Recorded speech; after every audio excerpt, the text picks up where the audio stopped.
now we're going to learn cosine rule. So as you can see here, C, A, B, A and B are lowercase, and capital C is capital letter, so that represents an angle, obviously. So in this case, we're trying to find alpha. So whenever you want to find a missing angle and you have all three sides surrounding it, you can use cosine rule. So you should write this cosine rule down, which I already did. Now let's get stuck into it, shall we? So alpha is the angle you're trying to find. That represents capital C.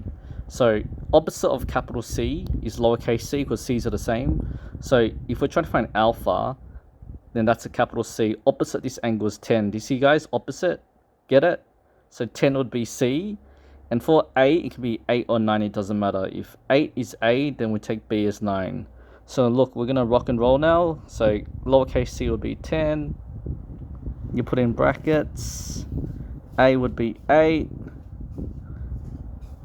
B would be 9.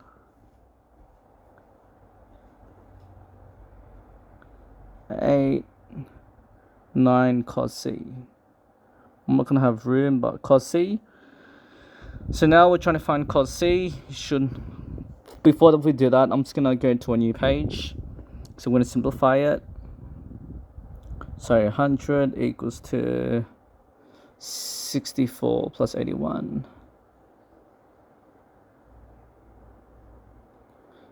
Um, 72 times 2 is 144. 140 cos C.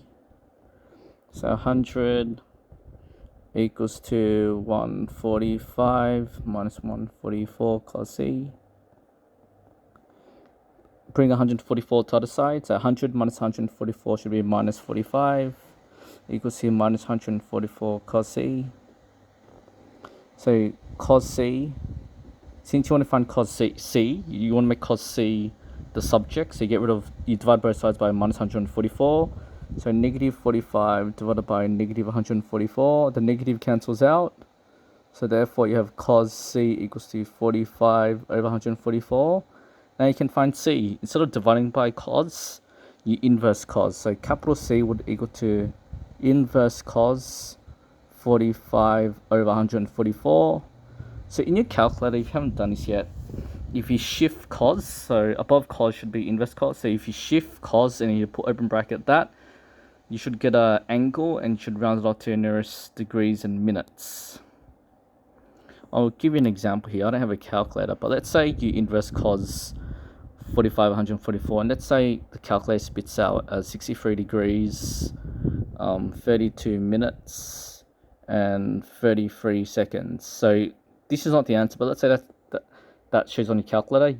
If the question doesn't say, you should always round it off to the nearest minute. So this is degree, this is minute, and this is second. Since there's 60 seconds in a minute, if there's more than 30 or more, then you round this up. So as I said, since there's 60 seconds in a minute, if there's 30 or more, you round it up. You always round off to the nearest minute if the question doesn't stipulate anything. So in this case, the final answer will be 63 degrees and 33 minutes. And you put open bracket, nearest minute. So nearest minute, close bracket, hashtag. And that's how you do cosine rule. Cosine rule is really flexible too.